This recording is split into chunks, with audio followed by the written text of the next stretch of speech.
തമിഴ്നാട് മുഖ്യമന്ത്രിയായ ജോസഫ് വിജയ് സകലതിലും വ്യത്യസ്തനാവുകയാണ്. ബലിപെരുന്നാൾ നാളിൽ മുഖ്യമന്ത്രി എന്നുള്ള നിലയ്ക്ക് മതസൗഹാർദ്ദം ഊട്ടി ഉറപ്പിക്കുന്ന തരത്തിൽ അദ്ദേഹം ചെയ്തൊരു പ്രവൃത്തിയുടെ ദൃശ്യം പുറത്തേക്ക് വന്നിട്ടുണ്ട്. സോഷ്യൽ മീഡിയയിൽ വൈറലാണ്. ഇതേ നോക്കി. മുസ്ലിം ഫ്രണ്ട് അല്ലാതെ ഒരു ഹിന്ദു എങ്ങനെ പാക്കുന്നില്ല.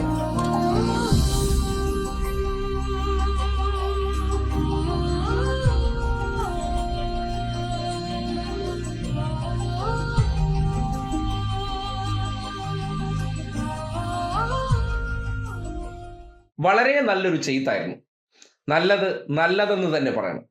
ഒരു മുഖ്യമന്ത്രി എന്നുള്ള നിലയ്ക്ക് ആ നാടിന്റെ മതസൗഹാർദ്ദങ്ങൾ കൂടുതൽ ഊട്ടി ഉറപ്പിക്കാൻ അയാളാൽ കഴിയുന്ന എന്ത് കാര്യമുണ്ടോ അത് ചെയ്യേണ്ടത് ഒരു മതേതര രാജ്യത്തിന് അനിവാര്യം തന്നെയാണ്. ആ നിലയ്ക്ക് രാജ്യത്തെ പതിവിന് വിപരീതമായിട്ടുള്ളൊരു കാഴ്ചയാണ് വിജയ് ഈ നാടിന് സമ്മാനിച്ചിരിക്കുന്നത്. മുസ്ലിം മതവേഷമണിഞ്ഞ് അദ്ദേഹം പള്ളിയിലെത്തി ആ സൗഹാർദ്ദ കൂട്ടായ്മയിൽ പങ്കെടുത്ത് അവരുടെ പ്രാർത്ഥനകളിൽ പങ്കുകൊള്ളുകയും ചെയ്തു. ഇങ്ങനെ മതങ്ങൾ തമ്മിൽ സൗഹാർദ്ദം ഉണ്ടാക്കണമെന്നുണ്ടെങ്കിൽ അതിന് ഉത്തരവാദിത്തപ്പെട്ടവർ അത്തരം ഇടപെടലുകൾ നടത്തണം. ജോസഫ് വിജയ് എന്ന വ്യക്തി അധികാരത്തിലേക്ക് വരുമ്പോൾ എന്തൊക്കെയാണ് പതിവിന് വിപരീതമായി ആ നാട്ടിൽ നിന്ന് കാണുക എന്നതിനെ സംബന്ധിച്ചുള്ള ചോദ്യങ്ങൾ വരുമ്പോൾ ഈ കാഴ്ചകളൊക്കെ അതിന് ഒരു വെറൈറ്റി തന്നെയാണെന്ന് പറയേണ്ടി വരികയാണ്.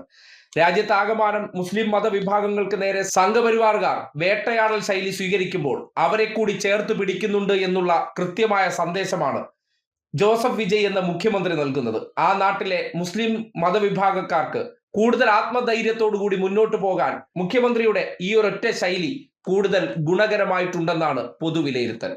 മുസ്ലിം ഫ്രണ്ട് അല്ലാതെ ഒരു ഹിന്ദു എങ്ങനെ പാക്കുന്നില്ല.